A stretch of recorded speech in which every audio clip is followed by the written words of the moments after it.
gonna buy daytime. So have you seen this beyond coincidence? The what? This one's beyond routine, it's a real estate position. Oh, no, I haven't. Yeah, it really looks It good. like breaks your goals down and your monthly expenses, like water, fitness, ad performance, all of, I mean, it just breaks it down. So it's in front of you every day. Yeah, and then, I ordered this new book by Brian Tracy called Goals. And he's like, one of my friends was saying that, he's taking your goals and just breaking them down to like chunk-sized pieces, because like you're gonna accomplish anything. What we're gonna do. Right? He's So, really good at that. but, What's the name of the book, Goals? yeah, it's called Goals by Brian Tracy. But, you know, it just takes it like, you know, if you wanna do, you know, if you wanna like pay your house off, you know, in 4 years, how much does that take? And you can divide that out, and when you get down to it, it's not that much. Yeah. Oh, no. Uh-oh. We're running to get paper towels at the computer there. Is there enough there? Got the whole roll? Okay. Yeah, it's in your book too. Have you ever read his book, Eat That Frog? I actually don't know. I liked him as a writer. I like Broadway. He writes easy. I can look at it. Yeah. I can grab it. All right, it's 10:20 straight up, and if you know me, I like to start on time, so here we go. Amidst the coffee, debacle over there. We're almost good. We may need a new book. Yeah, she might need a new book. Yeah, we've got extras, so here, is that an extra? Yeah. That is fine. I guess we factored in coffee spillage.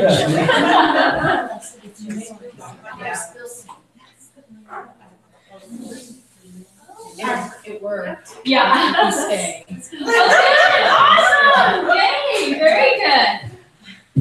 Okay, so we're gonna get started. Let's start with some ahas. Up to this point, what are some of your takeaways?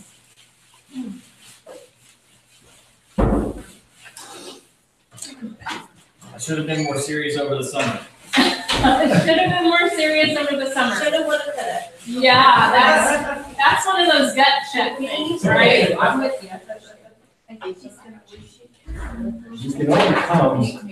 You can overcome the corrective markets with the skill set, improvement, and the maintenance of your relationships.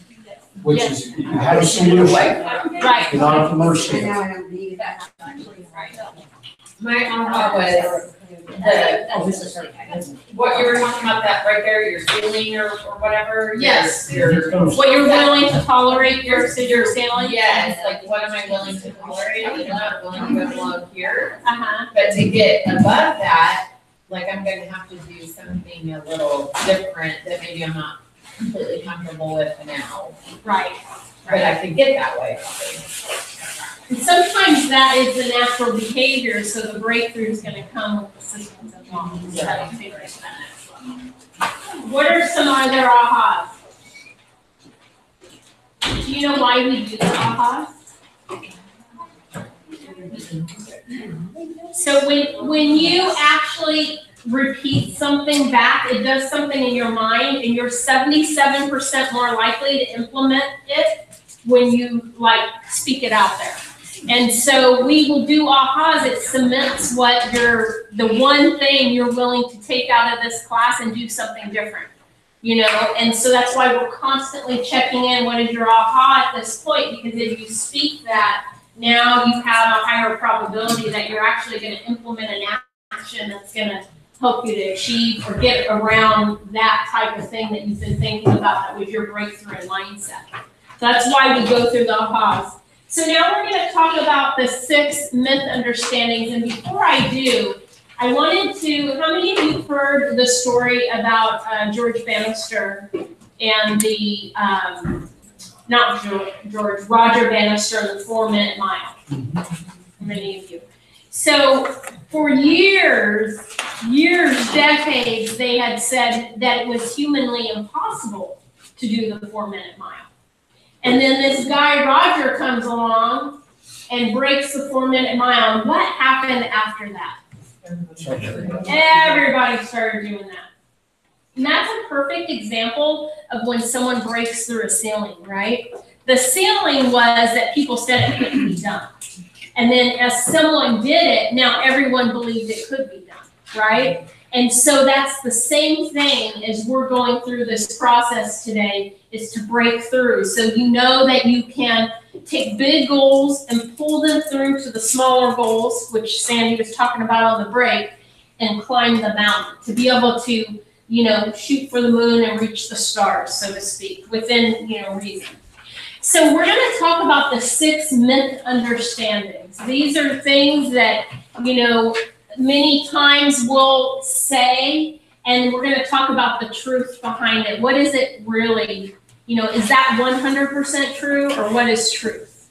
And so I'm going to have some of you read that. So I'll start, Carrie. Can you read number 1, read the myth understanding, and then the truth? Yeah, myth understanding, I can't do it. Truth, until you try, you can't possibly know what you can or can't do. So how many of you have been there with the I can't do it? Right? We all have, but I have something about that. You know, we tell our children, and they say, but I can't do it, and I said, well, you're not gonna, you can do it, just try to do it, you know. I can remember telling my kids that, even my grandkids now. But if we just look at ourselves, you know, that's the best example I know. That's true. Right. I always said not with that attitude. Yeah. Well, and Henry Ford said, if you think you can or you think you can't, you're right. Right? So it's that just, and I'll even take it a step further, not, you know, I work hard at not saying try, and I will say it from time to time. I've become more aware of that since I've been at Keller Williams. I would say that until you intend on implementing action, right? Until you intend on implementing the action, then, you know, the I can't do it is always there, because you haven't even intended to move forward with action, right? So number 2, Sandy, can you read the myth understanding and the truth? It can't be done in my market. Yes, it can, but you may need a new approach. And that is an important one during a market correction, right? Because there's always buyers and sellers, and you just need to refine your skill set. That could be your different approach, right? Into how you're doing things. So number 3, let's have Marcy read myth understanding and truth. You can Darcy. Darcy, sorry. I was like, Forgive me. sorry. She's all, do you mean? It would take too much time and effort. I would lose my freedom. Time and effort are not the deciding factors in success. How many of you have said, I don't have the time? Right? It happens all the time where we say, it would take too much, or I don't want to compromise. You know, we work for a company that sets priorities, God, family, business. And often what we'll do is we'll say we don't have the time, and we fit. Unfortunately, often we flip it in reverse, and we do business, then family, and then God, rather than fit him in. That happens a lot, right? And so if we would just, when we realize that when we follow the systems and models, it actually creates more time. If we have our priorities set in the right order, we end up with more time. Then that is what we need to realize, right? That's what changes things. That's when we become more efficient at what we're doing. All right, Brenda, can you read number 4? It's too risky, I'll lose money. Risk is in direct proportion to how well you hold your Incremental. call and accountable to producing incremental results. If you hire people without having a business plan, it's very risky. So risk is in direct proportion to how well you hold your cost accountable to producing results. So one thing that Gary, he's kind of changed as time has gone on, we've gained leverage with technology and some of those things. So because of that, Gary says that for every dollar you spend, you should get $9 back in return, right? Well, if we don't hold ourselves accountable to that, are we going to get that return? No. Why is that? We lose sight of it, right? We're not paying attention to it. Like Sandy said, breaking it down by the day. If you look at your finances once a year when you file your taxes, are you being accountable to what your plan is? Absolutely not, right? So it's putting it into perspective of accountability. Then it's not, we change it from being it's too risky, I'll lose money, to knowing exactly what we're doing. We're purposeful with what we're doing. So John, would you read number 5? Sure. My clients will only work with me. Only I can deliver quality service. The truth is your clients aren't loyal to you. They're loyal to the standards you represent. How many of you have been there, not wanting to let go, right? That's hard for someone that, especially a D personality or someone that just, believes so much in themselves, which is a good thing. So I always say your greatest weakness or your greatest strength can also be your greatest weakness, right? Here's what happens though, when we don't want to let go, then not only have we taken the opportunity for someone else to rise to the occasion, we also have, we don't have leverage in our life. We get real busy. And so I always use this scenario. How many of you have gone to a restaurant lately? Raise your hand. So the owner served you? Who served you? Sometimes. A waiter. Could the owner do a better job? Not necessarily. Not always. Not always. Has ownership of the dollars that they're making, right? So maybe it's the accountability piece to it is a little different, right? What does the owner of a restaurant do though? They oversee. They oversee, they delegate. And can they, now, I know there's caveats to this because we've all gotten bad service. By and large, if you go to McDonald's and you order a Big Mac, is it gonna taste the same every time? Yes. Usually. Why is that?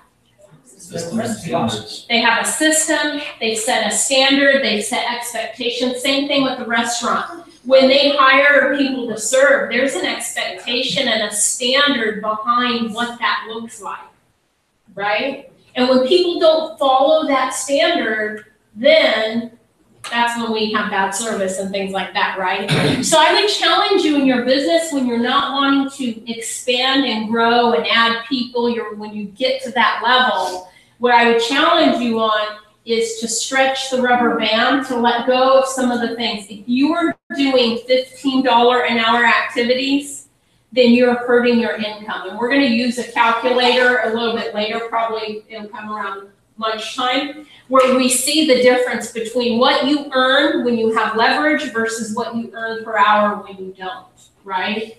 And so when the standards are set and the expectations are correct, then we receive what it is that we're looking to receive. And it's okay to let go of some of those things, right? The fear is not as bad. Yes. Kind of like just what happened. Kind of like just what happened. I'm Yeah. glad that you want to share that. Yeah, sure. I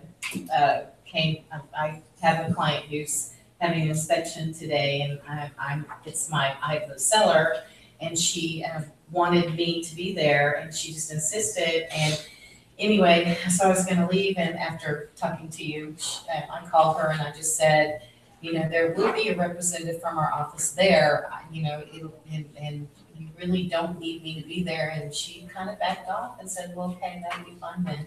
So now you're able to stay together. yeah, so it is, I didn't, And if you didn't have the conversation, what would have happened? I would not be here this afternoon. Right. So Yeah. it So worked. it works. When you set the right expectation and people know it, it's having the conversation, it does work. So number 6 is having a goal and not fulfilling it is a negative thing. And the truth is having a goal and not intending to achieve it is a negative thing. Not trying is failing. Whenever you try, you either succeed or learn. So when having a goal when you're stretching yourself, if you don't reach that goal, it's okay. You've stretched yourself and you got further than you would have if you didn't have a goal at all, right? And we have to remember that failing is moving forward, right? There's numerous examples of people that have failed several points along the way and then reached success, or what their definition of success is, right? And so it's about you learn from that. Now, if you fail and you never learn, then that's a whole other conversation, right? However, when you are at least being purposeful in what your goal is and you're stretching yourself, then you're going to achieve at a higher level than you would without a goal at all. So it's really important that we kind of realize that as we're setting our goals. Because I don't want you to cut yourself short. I want you to really, when you're setting your goals today, look at the ceiling. What are you willing to tolerate? And what is your goal? And then that gap is where your strategies come in, right? So what's it going to take to move from what I will tolerate to my goal and to bridge that gap? And when we start thinking of it that way, then we're being purposeful with the activities that we're doing to take us from what we're willing to tolerate to what our goal is. Does that make sense? Okay, awesome. So next we're going to talk about 9 ways a millionaire real estate agent thinks. And here's what I would say. Cross off millionaire in your book. We are on page 13. And put successful person. Often we get caught up in the millionaire statement, and I would just say that these are the way successful people think, right? And by helping enough people get what they want, what you want shows up, and that is in the term of whatever your big why is and those things that help move you forward. So number 1 is that your goals and your systems need to be powered by a big why. And I'll give you an example of this, pretty harsh example. How many of you in here are parents again? Raise your hand. Okay, so most of you will understand this, or you've had parents that have kind of explained that. Being a parent, when your child turns 18 and moves out of the house, are you not a parent anymore? No, you worry even more now, right? That's just the way it goes. So, if your why is not big enough, then it's easy to discount it when it doesn't happen, right? So your why has to be big enough. And this is the example I'm going to give. Let's say, who in here has a daughter? Okay, let's use John for an example. Now, moms have this mama bear instinct that comes out too, so I'm going to use John. I usually use women as an example, but dads can do that too. Girls are daddy's girls, right? And let's say you're in your house, and in the middle of the night you hear an intruder come in, and you hear the footsteps, and they're going towards your daughter's room. What would you be willing to do? Everything. What does that look like? Baseball bat, shotgun, whatever it takes. I don't care. I mean, it's my daughter. I don't care about the bad dudes. What about the cost of your own life? Would you stand in the middle? Sure, of course. Absolutely. How many moms and dads would do that? Right? That's a pretty big why. Is your why that big? Are you at all costs, you're not willing to tolerate anything else? Showing up to do your calls, going out doing your activities. If your why is not big, if it's not as big as protecting your child, then it's not big enough. I challenge you to peel back the onion and make your why big enough that you're sick to your stomach when you don't make your calls. That when you don't close the number of transactions you need to close, you actually have like a gut check. That's how big your why needs to be.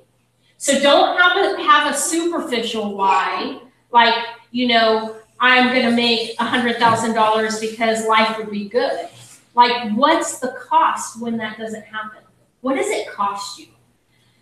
Yes. Okay, so I think this is always my question, is how do you get that big enough why? Because I'm very blessed, and sometimes my why's just not big enough to make me make that next call, truthfully, because I'm okay. You know, I can pay all my bills, I can, you know, go to the beach, I can go, you know, buy the next right house.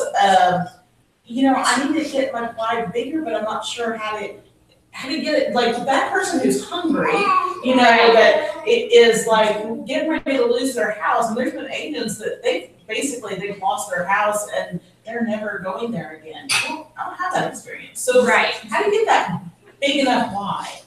So I think there's a process in doing that, and it's actually going into kind of your future self. I would love to set an appointment with you, and we can go through that process and dig, and it's digging and asking yourself.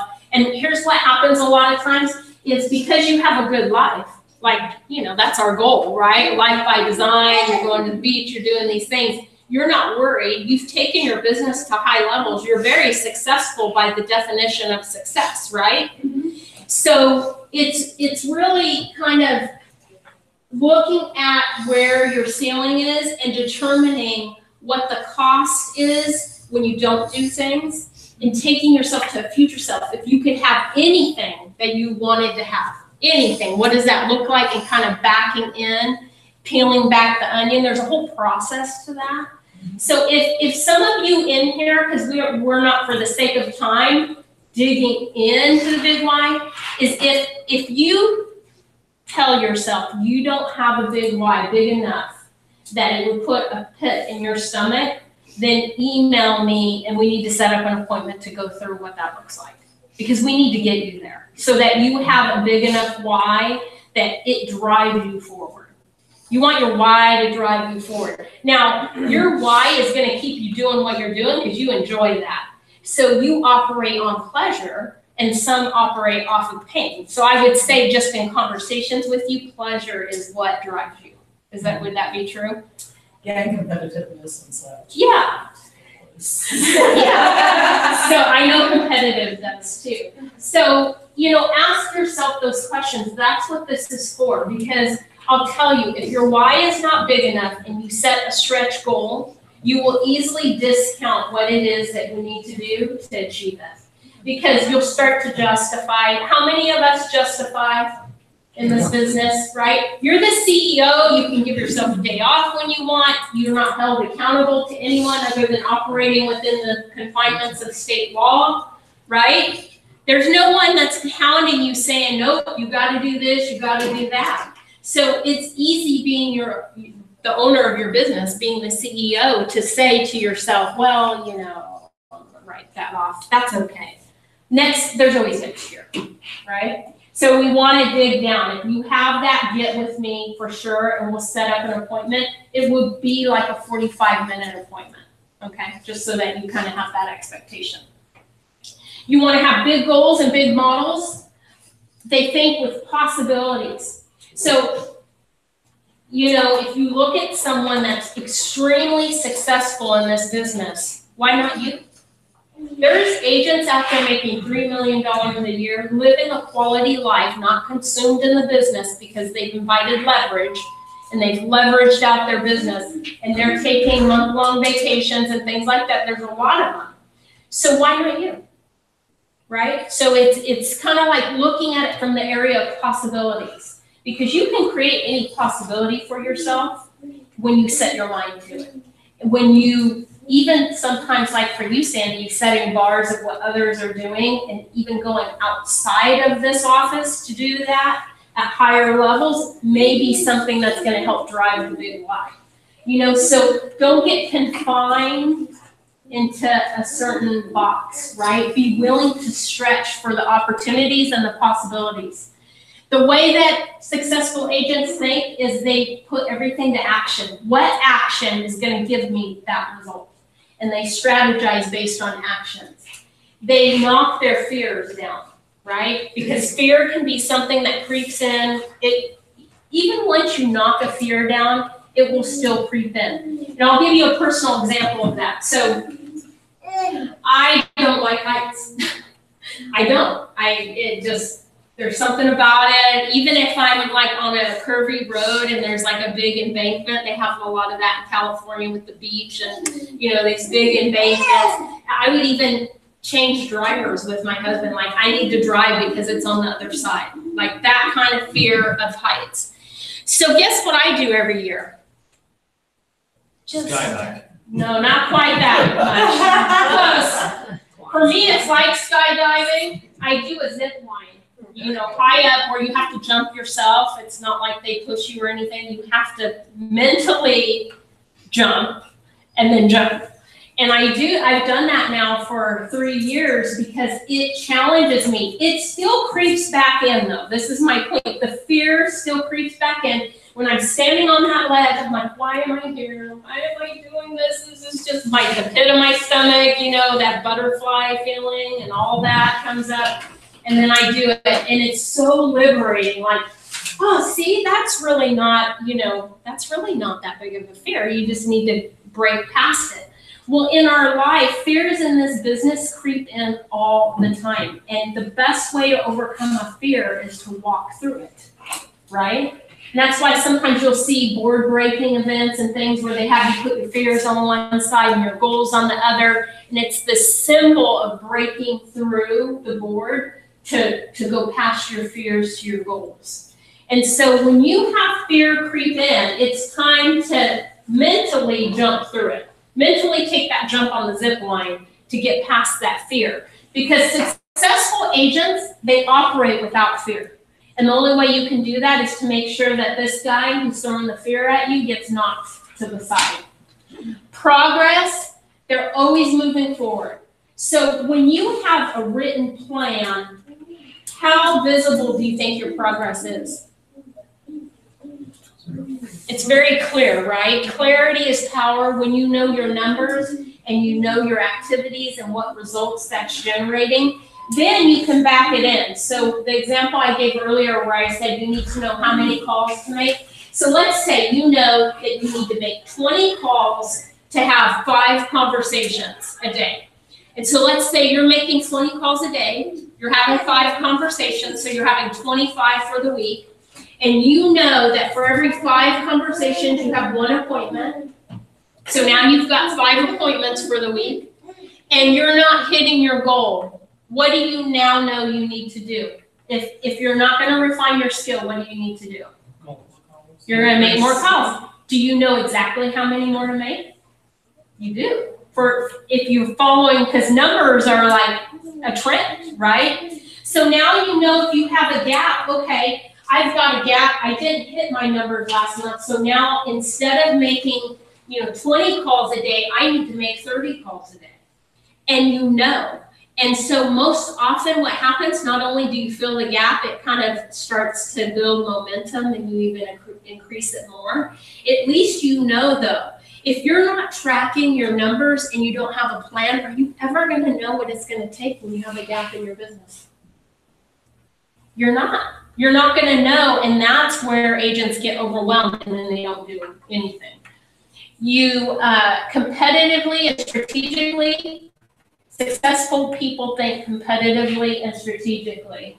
Sandy just said that's one thing that motivates her, right? Competition. They have standards and they have a service level agreement, some sort of level of service and expectation that they set for their clients. That's what successful people do. I would also say I pulled some statistics on what on average millionaires read. And so on average, millionaires read more than 2 books a month, reading at least 30 minutes a day.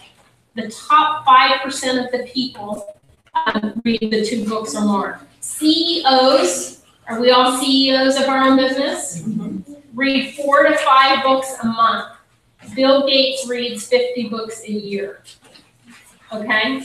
Now, these are highly successful people. If you take yourself in the United States of net worth and you're in the top 5%, they read constantly. Why do you think that is? They want more knowledge. Yeah, they're learning all the time. They never say, I've arrived. I mean, these are successful people, right?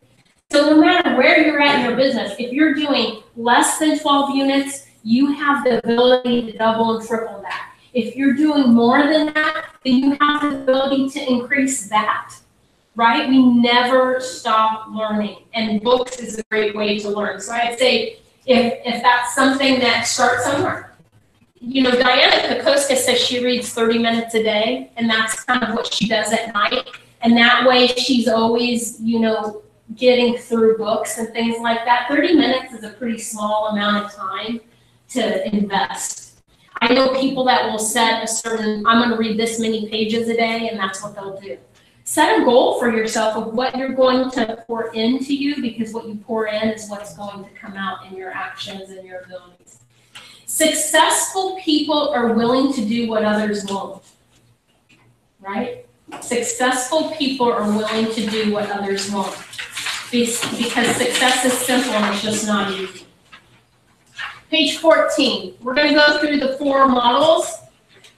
So we have the economic model, and then we're going to touch on that in pretty good detail. The lead generation model, the budget model, and the organizational model.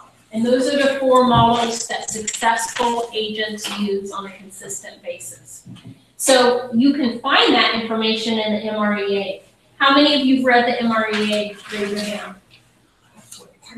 Okay. Those who have not should, and I believe you can get it on audio as well online. I like the book because I went to audio and then I was like, I like to highlight and know what I'm looking at and go back and, you know, kind of ponder on it. And audio just wasn't working for me. So whatever works, I say that like with your database management system, the best one is the one you'll use. Well, the best way to read a book is to make sure you read it, however that looks like for you, right? Because that's what's gonna give you information. So when we talk about the lead generation model, we're gonna talk about what it looks like when you actually are going on an appointment and you secure a listing agreement or a contract. Bless you. Okay, so here's what I want you to think of. This here's the Career Growth Initiative. It has your appointments, your listings, your closings, and your profit. And when you look at appointments, I want you to look at that as a job interview, okay? In life, if you're working in the corporate world and you get laid off, is it okay to just hope that someone calls you? Is that how jobs work? No, right? So in this scenario, is it okay if you just wait for people to call you for appointments? It's not, and especially in a shifting market, that's not what's going to happen. You know, there's plenty of buyers and sellers. You're going to have to be hungry though, and you're going to have to be in relationship with people and having conversations, right? So I want you to look at listing appointments as a job interview. And then when you get the contract, you just got a 48-hour job. That's it. They've done a lot of statistical data and they found that 48 to 50 hours is what it takes from signing the contract to close on a transaction. Would you say that that's probably about right? Most agents I talk to, they would say that, and you know, I mean, of course, sometimes things can come up, right? Short sales that might be longer and things like that. On average, it's about 48 billable hours. Now think about your transaction, the last transaction you closed. How much of that are hours that could be leveraged, and how much of it is hours that you absolutely need to have your hand on? What would you say? Not very many need to have your hand on it, probably. Not very many. Maybe like 80-20. 80-20 rule, yes, that usually shows that. Most say about 8 hours is what the agent has to have their hand on and do throughout the process in consulting and making sure the negotiations are going the way that they should and things like that. And the other 40 are hours that can be leveraged. Now, when you don't have the business level that you need, guess what? You wear all the hats, right? So as we go through the conversation, we'll talk about at what point Do you look for someone else? You know, what is important? What I want you to do though is think about what are you spending your time on in that process, and that you only have, when you secure a contract, 48 hours of work. So what do you think is important for you to always be doing?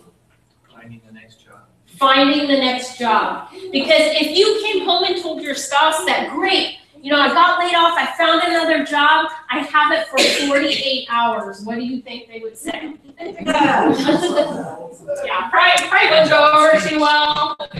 So That's good. And that's the business we're in. Every 48 hours, we are looking for unemployed again. So think about it in that aspect, because when you do, it prompts you to action, right? This is something, in order to stay gainfully employed, you need to be looking for those appointments and securing the contracts, right? That's the highest return on investment, is getting the signature on the dotted line, securing a contract. And then your closings are your payday. So when you close the transaction, now you're getting paid. And how you profit from that is funding your life by design. It's why we do what we do, to have a life by design, not by default, right? That's the ultimate goal, is that we have that life by design. And so the more appointments we have, the more job interviews that we go on, the more profitability that we're going to have in the end. So I want you all to take out your phones for a second as we're talking about Career Growth Initiative, and I want you to get your Kelly app. Because this makes goal setting really easy. And I want you to turn it on and say, what are my 2019 goals?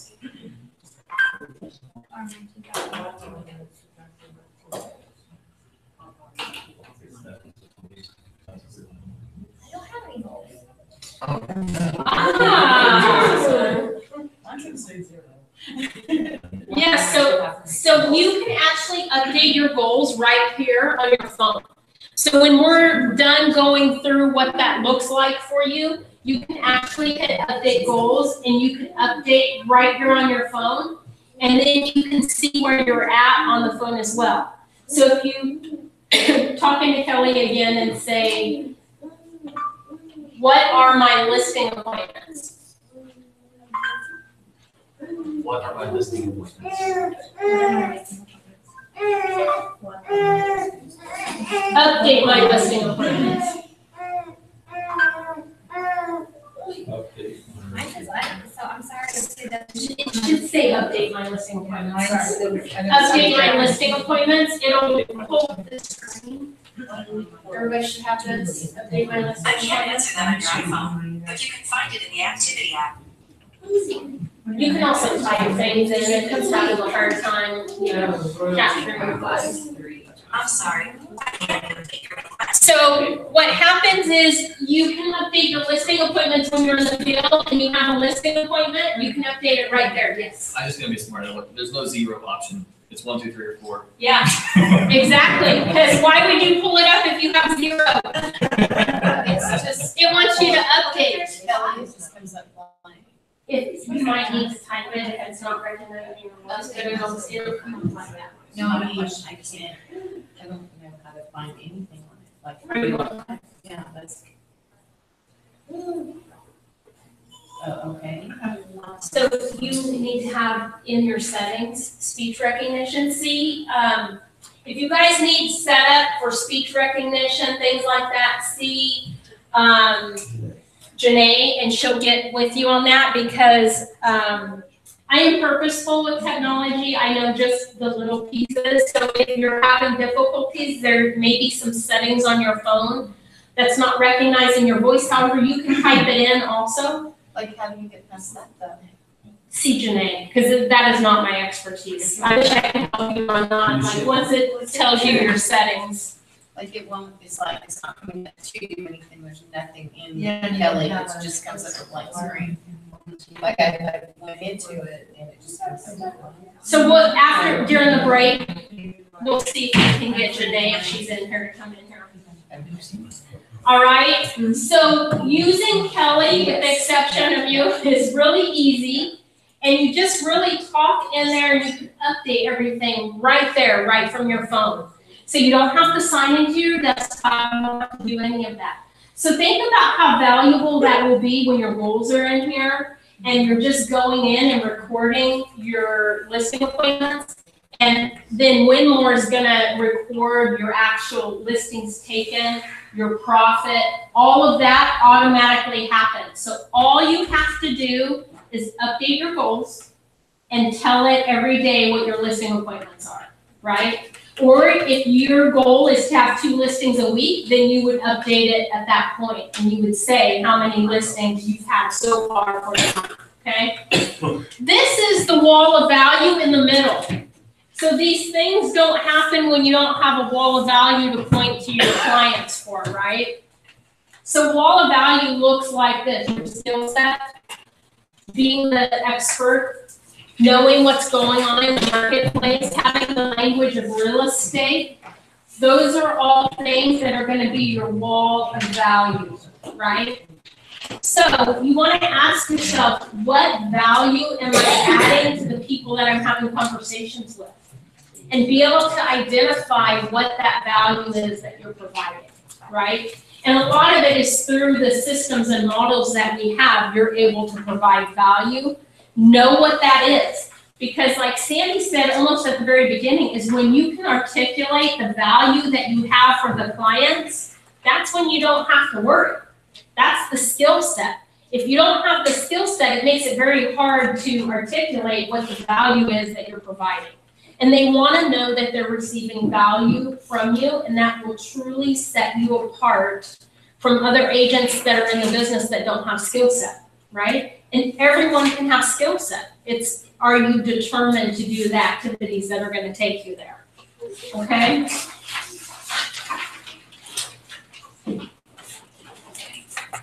Okay, now we're going to talk about knowing your numbers, okay? So this is very important. I think that was on part of what we want to get out of today. So if you go to page 17, these are all numbers that you should know on a regular basis, okay? You should know what your appointments are to listings, to closings, and to profit. And you should know what you're increasing percentage-wise on a regular basis, as well as what the market's doing. And that becomes your language of business, okay? So anything in life has a language to it, right? We have a language of our business. Do parents have a language? Right? Do parents have a script? We script practice all the time, right? We have a language to being a parent. You know, you doctors have a language of the business, right? They have knowledge that they then utilize to help you in whatever's going on with your body. And we have a language. If we don't know the numbers of our own business, do we have a language?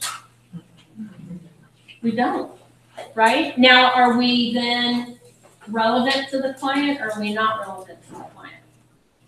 We're not. If we don't know where we're at and where we're going, what kind of value are we really adding to the client? So it's important that we know these numbers. And we, you know, Keller Williams has made it real easy now with Kelly to track that and with the CGI tools. And that is why CGI tools are important. It's kind of a roadmap. So let's talk, how many of you have ever used Waze? Yeah. No. Kind of like Google Maps, it's Waze. And it directs you. And what happens when there's an obstacle in the road or an accident or a traffic jam? What does Waze do? Reroutes you or tells you. Reroute you. Tells you. Stall car in the right lane, 2 miles ahead. Yeah. And the whole goal There it is to get you to your destination, right? The whole goal is that it gets you to your destination, and it recalculates the time that you're going to get there based on what's going on, right? So that is what the roadmap to your business is. when you follow the goals, what's gonna happen is when you don't hit them, you're able to redirect and recalculate as you go along the way. You're able to look at the gaps in your business and figure out what you need to do to fill that gap. So it's important that you have it written down so that you know.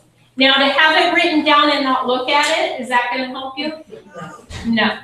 So you want it to be very visible somewhere that's gonna keep it top of mind for you. I know agents who have minimized it and they put it like by their steering wheel, the 411 that we're gonna talk about, and they put it on their mirror, they put it on their computer, and they put it wherever they know they're gonna look at it the most. Someone, I think at the last thing, said that they were putting it on their fridge because they know that they're gonna go to the fridge to cook dinner and everything, and it's like right there. They'll always see it by having it on the fridge. Whatever that looks like for you, the day planner, Sandy, that you have, you can take your 411 and put it in bite-sized pieces on there. So every day you're looking at it. Because when you look at it, now you're constantly evaluating, where am I going? Where am I at? Kind of like the Waze map or the Google map. And then you make sure that you get to your destination.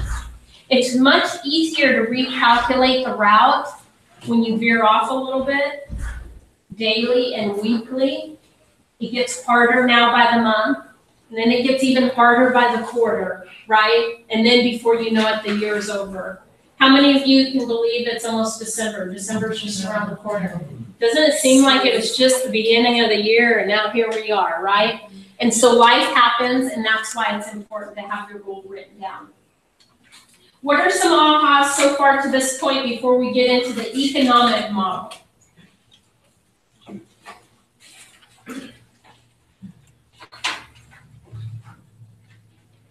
Successful people read a lot. Successful people read a lot. Yes. What are some other things? I think that big why is still something I'm struggling with, kind of like Sandy talked about a little bit. It's like, what did I get into this business for? You and I have had this conversation, it's like, and you did challenge me. So if you guys haven't done that with Vickie, it's really good because it's just like, what is that next thing? And I just kind of answer questions like, well, we'd be happy with this. We're pretty content. We don't do these kinds. We don't care about a big vacation. We don't, you know, like we're pretty low key family. So I'm still in bold. We just went through this big check register exercise. You know, we're like it doubles every day until you get some crazy number. I'm like, I don't know. Like small numbers are harder than the big numbers. The big numbers, I just go buy a whole bunch of rent houses and financial freedom, and I'm good, and then I don't worry about it anymore. But $2,000, $4,000, $8,000, what would I spend that on? Mm-hmm. Other than bills or normal life stuff. So that's kind of the thing I still have to figure out for me. And sometimes it's checking into the big why also because we just we don't visit it enough. Kind of like, you know, Diana Koska says, never let your checkbook make the decisions for you. And what she means by that is to monitor it often so that you don't get blindsided and now you're having to make a decision because you didn't keep track, you didn't keep your financial thermostat in check, right? And so it's kind of the same thing with the big why too. Sometimes we set a big why and we just kind of never really visit back to that. And so it's kind of like the accountability piece. We don't have it in front of us all the time. So that's something as well with the big why. What are some other things? I mean, I have to point out this thing that you quantified, the contract to close billable hours. That 48 hours, and 40 of them can be delegated. But 8 of them, you gotta have your hands on. That's a real important piece of this whole conversation, is to get that clear. Right. But that's what it really takes or is required, not more, not less. And that every 48 hours, you're looking for another job. Mm-hmm. That's an excellent way to see that, because ultimately, it's how we see it that drives us. Right. You got to figure out a way to get to reality, set sufficiently so that you get the truth of it. That's a Not- bold and why. not kid yourself daily. Right. we're masters of trickery sometimes, right? We are. I mean, we, justify and trick ourselves into things, and the reality of it is just that. Every 48 hours, you're looking for another job. So why would we want to take our foot off the gas? 48 hours goes by pretty quickly, right? And before you know it, then your days are gone behind you, and you're like, what am I doing, and where am I at? And you start questioning things. Or you just, is this for me? Am I really, is this what I came into real estate for? And you just start questioning things. So to have a pulse and a thermostat on really where you're at, the numbers don't lie. Those are facts. When you know where you're at and you know where you're going, it's hard to weasel out of that. You either have a grade A, or you've got a failure, or a D, or a C, right? You can't really weasel your way out of that unless you just simply say, well, it's okay, I don't care what I do. Most of us care, because even if we take it to how many people we want to help, I always say come from contribution, right? So really, ultimately, we're in this business because we like helping others. There's no other place. The biggest decision, one of the biggest decisions people make, is purchasing their first home, as far as a financial decision, right? And we get to guide and direct them. For many people, that is a dream, the dream of homeownership, and we get to play a part in that. So it's not something we should take lightly. So every 48 hours, we should already have some other life that we're impacting. We're impacting lives is what we're doing when we are really working towards contribution. And so when you are going to impact someone's life, even as a parent, what are you doing? You're looking for ways to be the best parent you possibly can be, right? And you're taking action and doing those things. So as an agent, when you are part of someone's biggest financial decision they'll make, it's important that you're finding ways to be able to impact that life in a positive way. How many of you agree you can impact both negatively and positively, right? So do you want to be the agent that hasn't fine-tuned their skill set and impact someone's decision negatively? Or is your goal to impact people's lives into the dream of homeownership positively, right? That's a choice each person individually has. It's not a choice I can make for you, not a choice Dawn can make. We can't want your business more than you want it. That has to come from within, right? And from the mindset that you have.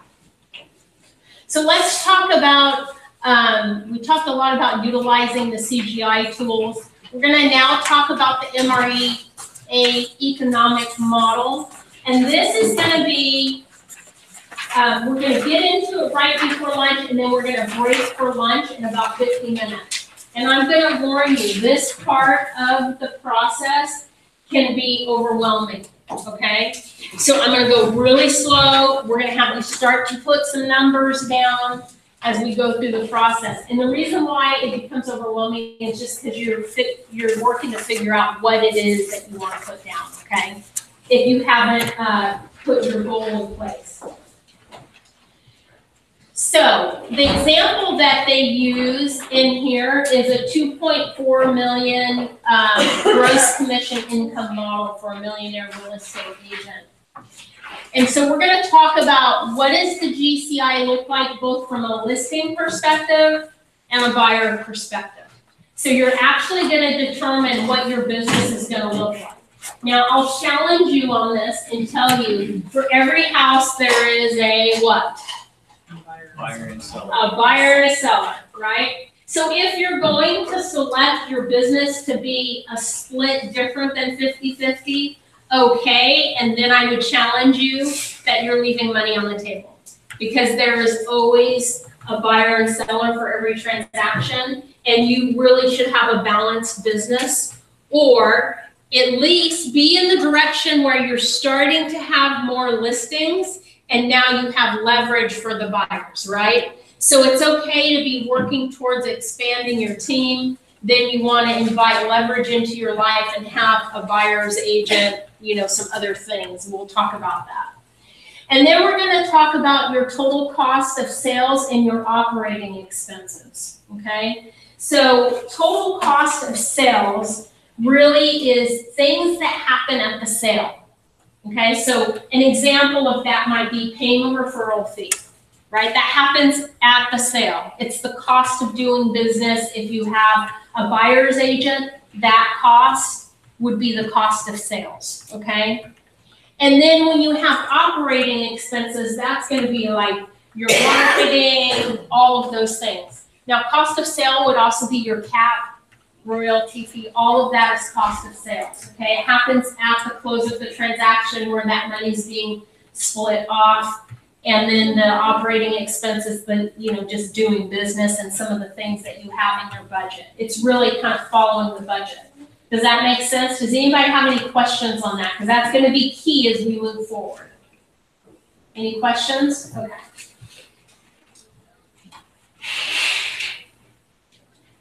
Okay, so the economic model, just to kind of recap, is going to be your GCI, your cost of sales, your operating expenses, and your net income.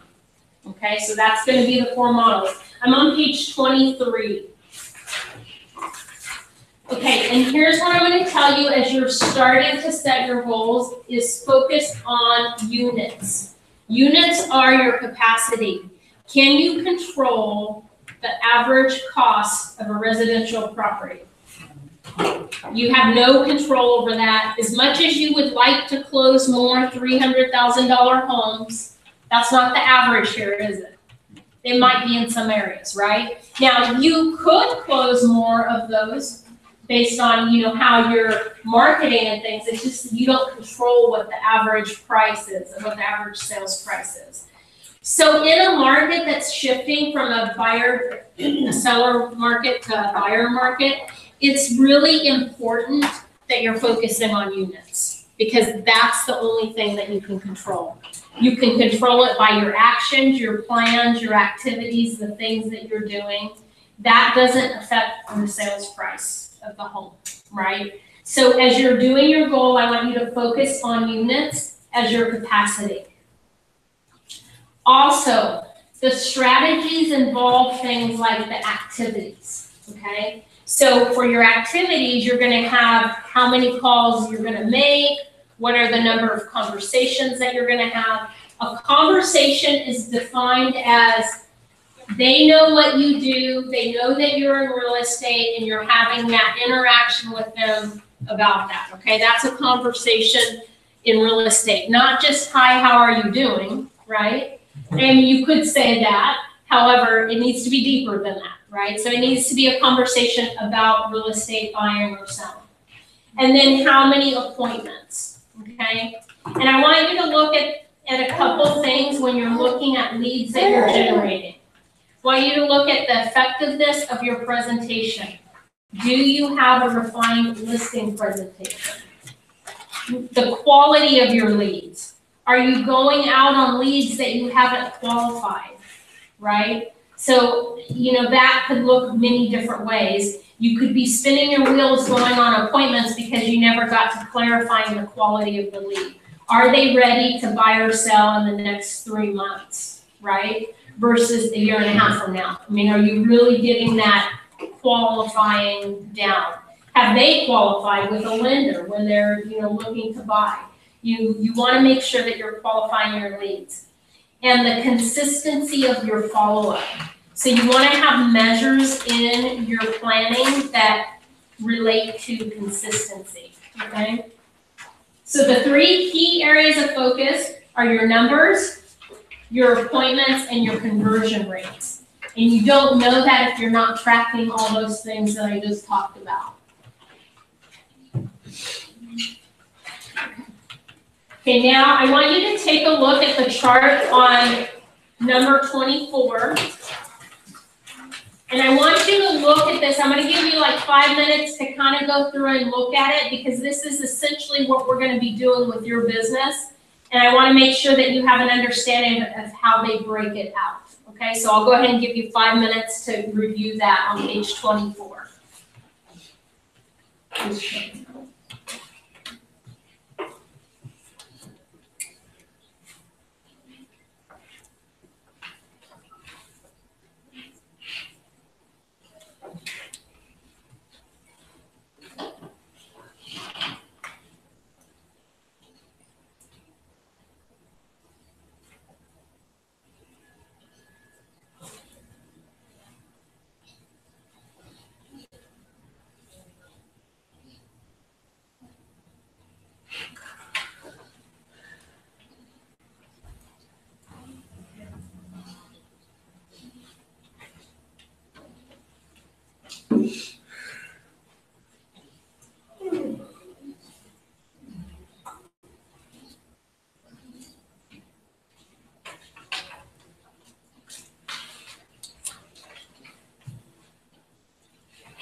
by a show of hands, how many of you have kind of gone through there and you're ready to move on? Okay, perfect. All right, so here's a truth. It's on page 25. Let's see. Mark, would you read the truth on page 25? It's kind of in the middle of the page. If you don't have the appointments, nothing else happens. Therefore, they become a critical point of focus for your economic model. So Gene Rivers says an appointment is a hiring appointment. If you meet or exceed their expectations, they'll sign with you, right? And most often, that's what happens. 70% of the real estate transactions that occur only interview one agent.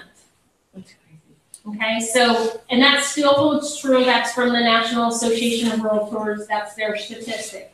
And the latest numbers still hold true on that. Because even if they're going to some platform today, they're still circling back around with an agent. And usually they've done a lot of research ahead of time, and now they decide who they're going to go with. Now, there are times when you're in competition with other agents, and they're interviewing 3 or 4 people. And that's why you always want to make sure that you have a refined listing presentation and you know your language of real estate so that you're adding value in the appointment. You never want to assume that someone's not going to talk to someone else, and you can always clarify. 70% though interview their first agent. 1 in 10 people have had a real estate license. 1 in 10. So how many of you have gone on a listing presentation and they or their relative at one time have had a real estate license? And are those always the fun ones to go on? Now, why is that? Because they think they know it all, right? I know, they know everything. So when you're with a person like that, how valuable do you think it is to know your numbers in the market? It's really, really important. So even if you're not in competition with someone else, you want to make sure you have the knowledge necessary that they see value in you over when they had their real estate license 30 years ago and the MLS was all in a book, right? I mean, things have changed a lot since then, right? I mean, my mom had her real estate license too in 1984. Like, lots changed since then, right? So you want to make sure that you have the knowledge. I want you to go to page 27 in your book. And we're going to use these as conversion rates if you don't know yours. So what I want you to do is the MREA2, when it comes out, is going to have 75% across the board on conversion, okay? So on the left where it says 65 and 80, you're going to change both those to 75%. And on the right where it says 80 to 65, you're going to change those to 75%. Is that the bottom one, the ones closer to the base? Just right here on the side. Oh, all of them. Yeah, well, all of them, 75%, both sides, across the board. Okay, so we are going to go through the 411 and the 135 later. I want to explain it to you just briefly right now because this gets intense. We're going to start doing your economic model, okay? And I think if you have an understanding of what we're going to take this information and do with it, it'll help you a little bit, okay? So when you are planning, these are models of how they felt, had success in planning. So I'm going to just kind of give you a breakdown. The one thing talks about a GPS, and if you go to Keller Inc., you can get the GPS form. Okay, so Keller Inc. has a lot of great information on it and tools for doing business in relation to that one thing that by doing that gives you 80% results, right? So what the GPS is the one thing that is either your 1-year goal or your 3-year goal. I have one for each. I do one for a 1 year and one for a 3 year. So if you're not doing any, just start with the 1 year and then you kind of work from there. I will also do a GPS based on a certain area that I want to tackle. Because what a GPS does is it guides you through the process to make the 411 easier. Okay, so this one thing for me was energy, believe it or not. I was finding out that a lot of the things that I wasn't able to accomplish was due to the lack of energy because I was tired and I just, I felt like it was energy was the one thing that I thought had to change in my life. So I started reading books and changed my whole schedule around the time of day that I get up in the morning, the things that I'm doing in my first hour of the morning has all changed as a result of realizing that for me. So what is the one thing? I challenge you to peel back the onion and see what that one thing is that by doing that would give you a lift in your entire business, okay? It's gonna look different for each of you. Then what happens, it's called a 1-3-5. So the one thing, now from that one thing, you're gonna pick 3 priorities. So with energy, the priority, I tied a number to that of what I would like to accomplish based on having more energy. And for me, it was starting a morning routine that was getting up. I get up really early in the morning every morning, and to have time of meditation and prayer and, do XYZ to pour positive information into me. I don't turn on the news. I don't listen to hard rock. I'm not saying I never do. I'm just saying I don't do that in the morning. That is not how I'm going to start my day because it zaps all the energy out of me. And I start getting stressed over what's going on that I don't have control over. Okay? So my strategies were 3 different things. One was to follow the Miracle Morning Routine. I read that book, and so I would do that. And then I started to have things show up on my calendar. So that is the 3. Okay? For you, let's say your one thing is to double your business. You want to put some, meat behind that. Then what are the 3 priorities? Well, it's going to be probably that your calendar reflects your goal. And you're going to have, X amount of time on the calendar and time blocking, whatever that looks like for you, okay? And then from these 3 action items that are priorities, okay? Under each one, you're going to have 5 strategies. So let's just say that it was double your business, and the one priority in doubling the business was increasing your lead generation time by 30 minutes a day. Let's just say that. I'm just throwing that out there. So what would be 5 things, actions that you could do by increasing your lead gen time 30 minutes a day? And just for the sake of just throwing it out there so we get our minds thinking, what would be 5 things that you could do if you were going to increase your lead generation 30 minutes a day? What would be 5 things that you could do? Time block. Time block, okay? Designate the time you can do. Have a list of people who you're going to call. Have an accountability partner. All great things. Yes. And I would put meat to it. Accountability partner who? The more details you put, the less likely you are to dismiss it, right? Script practice, what time of day and how many days and how much time are you going to spend? What scripts are you going to do? You're going to get real detailed into the strategy, okay? So you've got your one thing, your 3 priorities, and underneath each priority are going to be your action steps on how you're going to take that and follow through, okay? So that is what the GPS, the 1-3-5 is. It makes it much easier now when you go to break it down into the 411, okay? And I don't expect you to have all this memorized. I'm just giving you an overview so as we go to do these things, you have an understanding, okay? So when you go to do your 411, what that is, there's 4 weeks in a month, typically, right? There's 12 months that make up a year. And then there's your yearly goal, okay? And that's how the 411, it works both directions. So 4 weeks to 1 month to the year, or to the year to the months to the weekly, okay? So your yearly goal is gonna be measurable. It's gonna have, we already know it has a time because it's a year, okay? So it's gonna be measurable. That might look like, based on the model, if you're gonna do 50-50, you might say that you're gonna close 12 buyers and 12 sellers, okay? And that's gonna be up in your yearly, okay?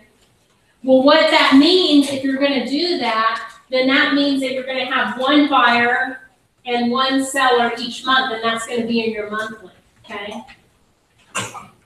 Now, when you go down to the weekly, you're gonna put some actions behind it, which is gonna be kind of your strategies. So how many listing appointments is it gonna take for you to have 1 seller close, right? How many buyer consultations is it gonna take for you to have 1 sale? So you're gonna put it down into weekly activities at the bottom. When you're doing the 411, what you don't do is fill out all 4 weeks. And the reason for that is this. So you've got week 1, week 2, week 3, week 4. Let's say you know in order to close X amount of buyer or listings, you need to have 2 listing appointments a week.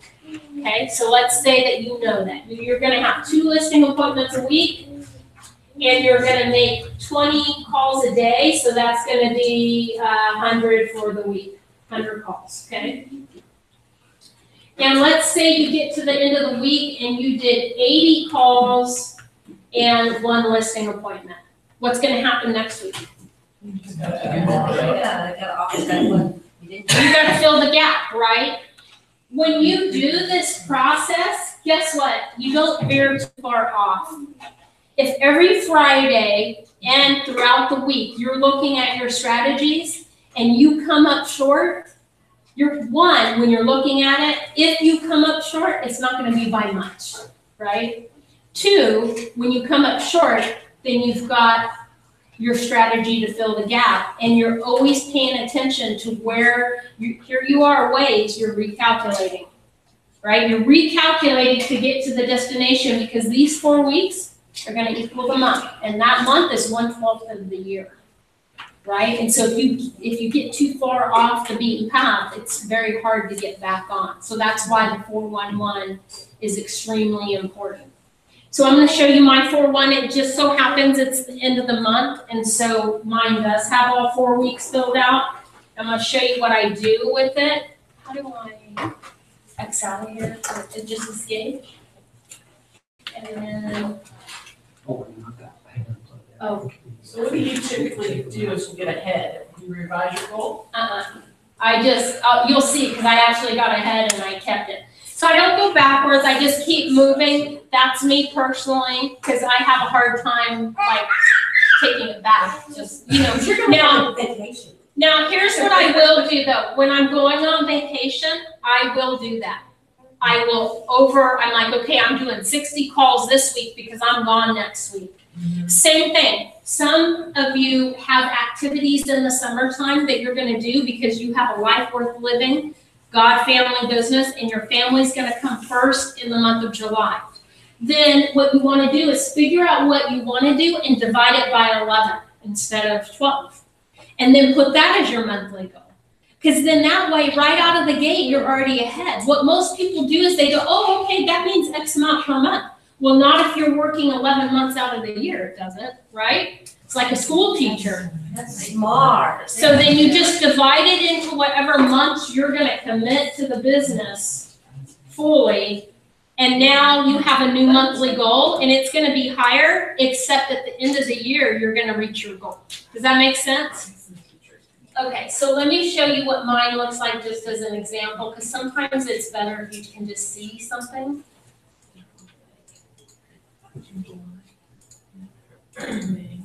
How do I open my report?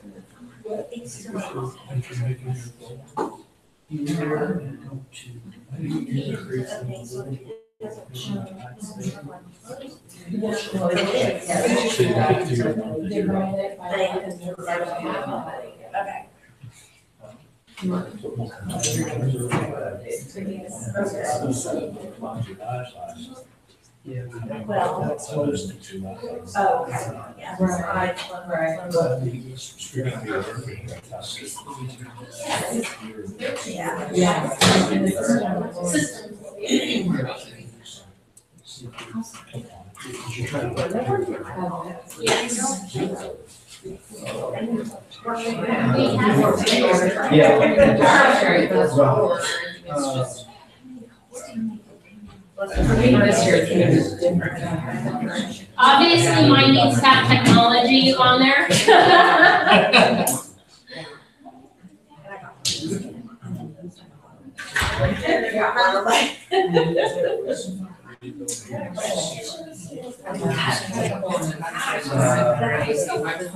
Been doing this, but.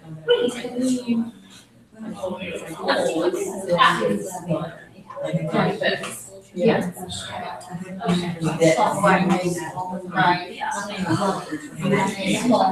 Okay, here's what I have. Now I can send, as long as you sign in, I'll send you the electronic version of the 411. We're gonna go through it manually today. Okay, so here is what mine looks like. So I have my annual goals. So I do job, business, personal, financial, and personal.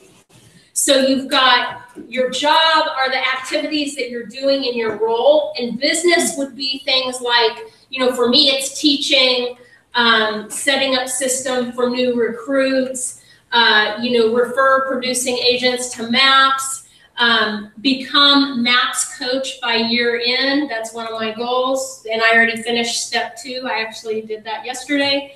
So over here, my goal is that I grow new agent productivity and written units to 50%. So for agents that have joined Keller Williams in the last 18 months, my goal is that 50% of them are productive and have closed contracts, okay? So I track specifically those things. When you go down, and then I have personal too, like I even put on there, see, safe trip. My oldest daughter is becoming an RN in the middle of this month, so we're gonna go to the pinning ceremony. So I put things like that on there. I have date nights on there, 2 date nights with my husband per month. And, I put all kinds of things on there because what happens is life happens. And trust me, guess what? If I didn't put that on there, we probably would have 5.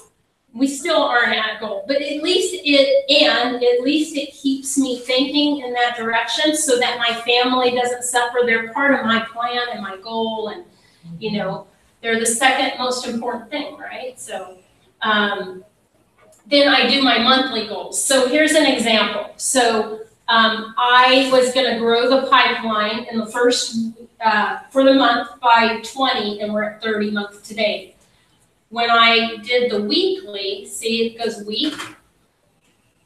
So I was behind this week in my contacts. So I said 30 and I was at 24. So whatever I meet, I put in green.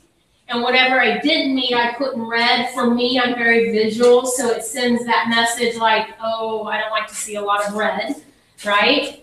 And so I put it there. Then the following week, now my goal was 36 and I did 49. So I didn't change the next week. I kept it at 30. See how I kind of did that? Because I'd rather be ahead because life happens, right? There are some unforeseen things. And so I'm still ahead of the game. Now I had that week there. Now here's what my MAPS coach would tell me. He'd go, what's wrong with your 411? And I'd say, I don't know, it looks pretty good to me. I mean, it's got a lot of green, I'm hitting all my measurables. And yeah, he's like, wrong, you are not setting your goals high enough. I see that here too. It's a constant reminder for me when I'm not stretching the rubber band as far as I should, because it reminds me. And I said, hey, I'm gonna tell you, here's my drunk monkey. But I don't want to disappoint others. And when I tell someone I'm going to do it, I need to have integrity to do it. That was my drunk monkey. And he goes, integrity is when you're lying on here. Integrity is not that you're stretching yourself and that you miss the mark. So change the way you look at things, and I'm just being very honest with you. We all have drunk monkeys. We all have things that get in the way. And we all play games with ourselves in our mind, right? Well, I don't want to disappoint anyone, so I'm going to set a goal I already know I can achieve. Well, who am I hurting by doing that? Myself, right? So just, you can see, I already see there's a lot of green, and that's going to be my accountability. It's looking too green again. That's what he'll always say to me. It's looking too green again. You need to stretch yourself. But I wanted to show it to you just so you could see kind of what does it look like. So here's what I'll tell you. I accomplish a lot more in a year, in a day, in a week, month by month by having this than if I didn't. I'll tell you, because it is a constant reminder for me. This is my scorecard. This is my report card, right? I can't, like, the results are the results. I could kid myself all I want to. However, either I did it or I didn't do it. Like what, that's the results. And then it's how do I get back on track, okay? So that's what I want you to have is a complete 411, and that's what this economic model that we're going to go through is going to help define what those things look like for you, right? So if you turn to page 28, or actually, I'm sorry, let's turn to page 29 instead. And I'm going to go through an example that's 100 grand, just for ease, and I've already done it math-wise, so that's what I'm going to do. Math is also something I work hard at. It's not my favorite thing. However, I know numbers tell a story, and so I will be purposeful in that to know what the numbers are, right? So here's what we're going to do. I'm going to have you do it this way so you can, in your thought process, know how to calculate it, and then you're going to go back and do it with your own numbers. So, and then when we get back from lunch, we'll have a little bit of time to pick up from that, okay? So number one, we're gonna put that the goal, just so you can walk through it and know what to do, is 100,000 net income before taxes. Now, that's not your goal. I'm just saying, let's walk through it, and then you can do it on a separate piece of paper when you know what that is.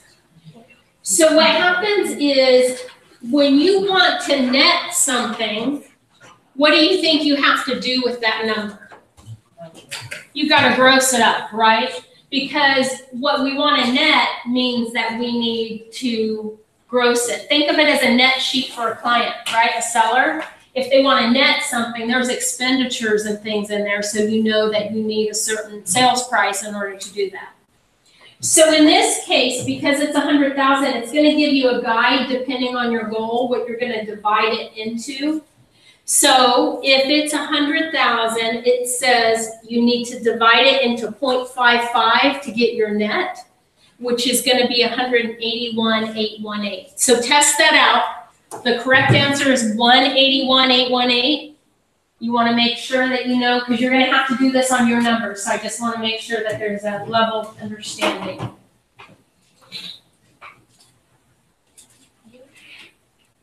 Why are we using that again? Because in the business model, when you want 100,000 net, you're going to need to make that in order to net it. It's like grossing it up. Oh, so they're like talking about your. So in other words, in this case, you would need to make 181,000 in GCI to net 100. Yes, to net after every operating expense. Yes, operating expenses, your cab, your advertising. Yeah. Now, when you're newer in the business, it's not going to take as much. However, this is what I would say. Operate this way, then you'll have extra money, right? So as long as you're operating this way, you can never go wrong, okay? I must have missed something along the way. I did too, I don't understand. So take 100,000 in net income, okay? Yep. Divide it by, it says right here, there's a chart here that, or a description. So in order to gross it up, you would need to divide it 0.55 for the net, for the gross, I mean. And one. See, Why do you use those numbers? I think that's. because this is what Gary Keller's determined through the real estate model. That is the expenditures you should spend when you're making 100,000 net. You should spend X amount of percentage, right? And so it's your cost of sales and all of that, so you're dividing it into. The percentage is less, the more money that you make, right? Yes, Yes, because your cap stays the same. But, yeah. Certain things stay the same. yeah. It's kind of like if you think of buying things in bulk, it starts to get cheaper, right? So kind of like that. That makes sense. Okay, now number 3, you're gonna take what you need to gross, the 181,818, you're gonna minus the 100 net, and that's gonna give you what the expenditures are. So when you do that, you should come up with 81,818. So all you're doing is grossing up your income so that you actually net that. If you didn't do that, what would happen is, I want to make 100,000, you really won't, because you're going to have expenditures, right? So you're working it backwards with the end in mind. And then determining your expenditures. Now, when we go through the budget model, here's my advice, is that whether you're spending that or not, you set that aside. Business owners don't commingle funds. So if you are in here and you don't have a separate bank account, I would urge you to have a separate bank account, and to also, you can nickname accounts, to have an account for taxes where you set money aside for your taxes, and then you set a business operating account, right? Think like a business owner. The business you want to become in the future is how you need to think today, right? So even if you're new, you're starting off, or you just haven't been in the business that long, you still want to think like a CEO of a company and have your budget and your money set in the right order, okay? So when you look at these expenses and you go, well, I don't spend that amount of money, that's okay that you don't. The thing is, though, you want to plan like you do so that you always have that money. The biggest reason why agents don't hire a transaction coordinator or an admin, why do you think it is? Cost of living service. Yeah, they don't have the money, the cost, somebody's livelihood. Well, if from day one in the business, you set aside what the budget model says for salaries and administrative, where do you think you would be today? You'd be ready, right? So that's the key. You want to set those things aside to be ready to have that business model in the future. Okay, is everyone done with number 3? Okay.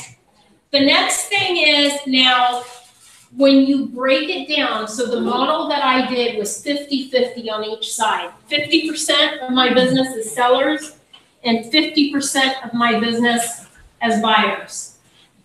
So you take the 181,818 and divide it by 2, right? Because 50-50. You're going to divide it in half. You're going to put 9909 here and 9909 at the other one. If you had a 60-40, you would just times it by 60 for the seller or the listings, and then for the buyers. Yes. What if you're a team and you're working towards getting those buyers towards to your buyer's agent? That's going to be your cost of sales, so it'll already be factored in. So Okay, you're still counting all of it, Yes. right? Yes. Yeah. So you're already, so that's a great question. If you're building a team and you have different agents, the cost of sales is going to be what you're paying your buyer's agent. That's already factored in. So you're going to have a bigger goal probably than an individual agent, right? Because you want the return. So it's still going to be factored in. Okay. So now you've got your 50-50. You've got 90,909 on one side, 90,909 on the other. Then you're going to take your average commission. Now, when we do this for your business, I would tell you, if you have your numbers, you want to use your numbers. The national average is 2.7% commission, so that's what I did. I took the national average. You're going to want to do what you're actually doing when you can, okay? So for now, though, we're going to do 2.7. So add 2.7 to number 5 line on both sides, because we're doing 50-50 in the national average. Okay? I'm sorry, I think I missed one. Number 4, where we put there. Number 4 is when the 181,000, whatever percentage, I took 50-50. So you divide the 181,818 by 2. And that gives you 90,909. Okay, and then for number 5, you're gonna put 2.7 average commission. So you take 90,09 divided by 2.7, and you should come up with $2,454,000.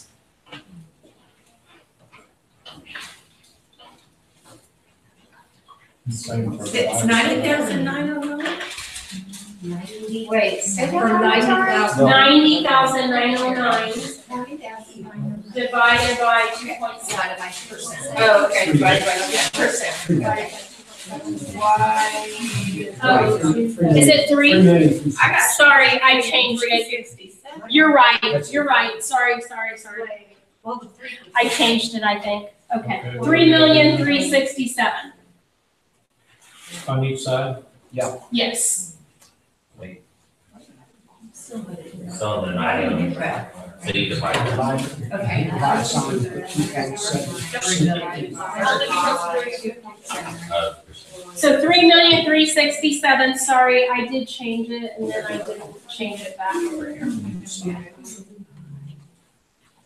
And then what you're gonna do is you're gonna divide it by your average sales price. So I did 280, let's do what it is here. So the average is 180, would you say? Okay, 180,000. So in number 7, put 180,000.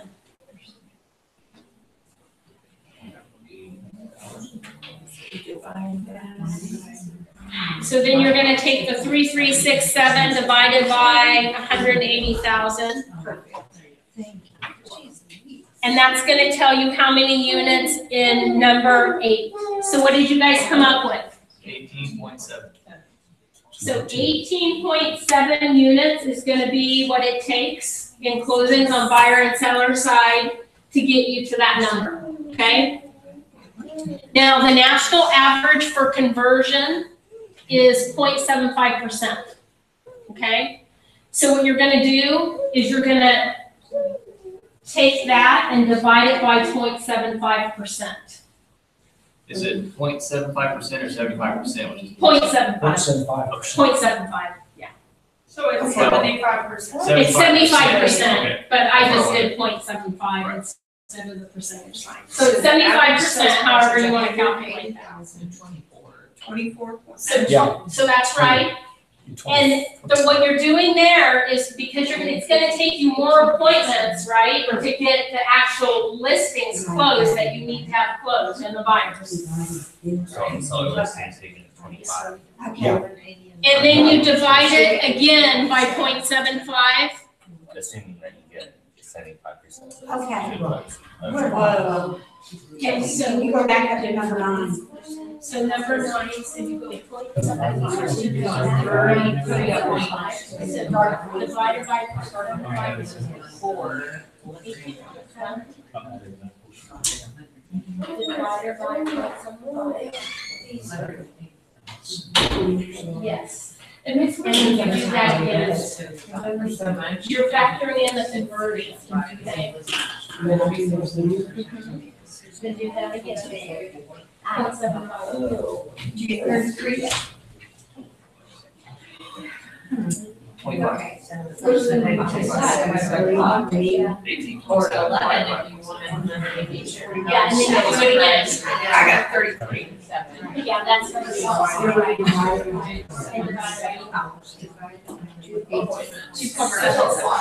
So that's. Okay, now let me explain. How many of you are through that process? The 10? I'm stuck on 10. You're stuck on 10, okay. So what you do is number, so you've got this, divide 0.75 equals, you're right. Then divide it again, 0.75, you get this number now. This number divided 4, 11 equals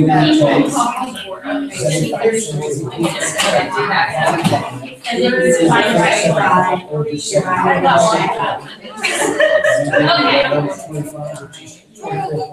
Okay. all right, so I think most of you are there.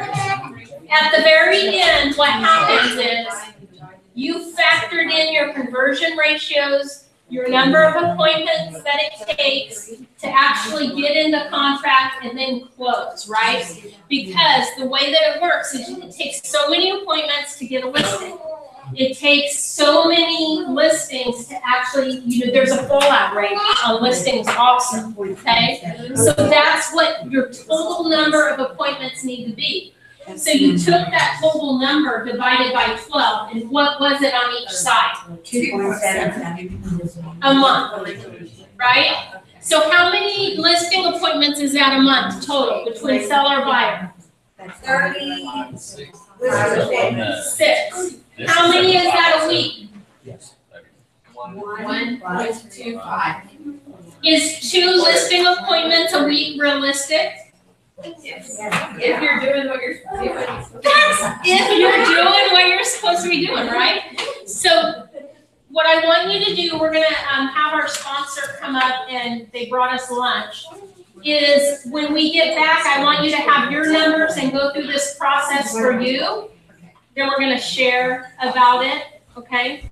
And here's what I ask as far as Stuart Kyle has graciously come in to bring us lunch, and we appreciate that. And what I would ask of you is that anytime a sponsor comes in, whether you're using them or not, that you at least have a conversation with them, just like you would expect to have conversations with the people that you're reaching out to, right? That, whether you use them or not, at least have a conversation with them before they leave here today. You guys know Stuart Kyle steps up all the time. So let me go ahead and introduce you. Come on up.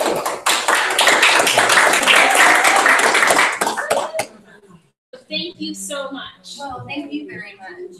So you have the floor.